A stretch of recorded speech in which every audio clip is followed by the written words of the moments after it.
Refugees off our streets! Refugees off our streets! Refugees off our streets!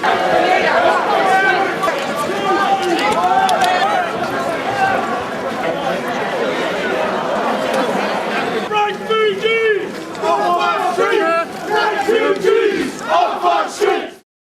The day started off very well. We had a really peaceful rally in the market square. We had some fantastic speakers.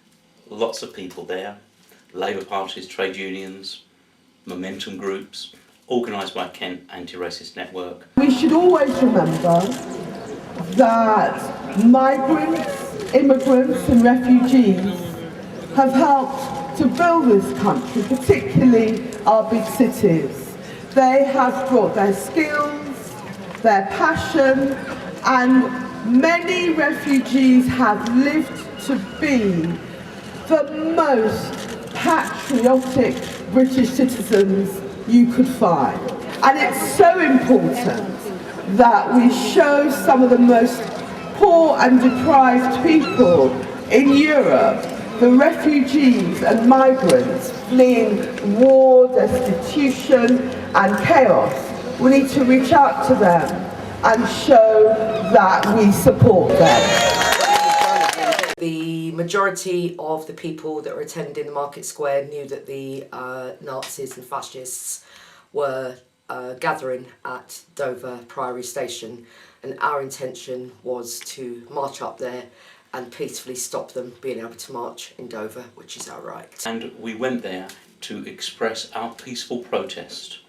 And what happened was that the police came between us, hemmed us in, made us a sitting target. A group of really violent fascists broke away down a little side street next to the garage, I think off the Folkestone Road, and basically started hurling bricks and stones and everything else that they could at us. I was with somebody who got one on the head and she had to go to the hospital. I know somebody else whose shoulder was broken, and there was a number of horrible incidents. It was terrible that the police allowed these hooligans to maraud around the streets of Dover, bricks in hand. They allowed them to throw missiles. There was nowhere to escape. It didn't matter. People were running around, people were really frightened. You could see people were actually getting injured. All I know is there's a police line and there was tons of bricks being chucked over the police lines.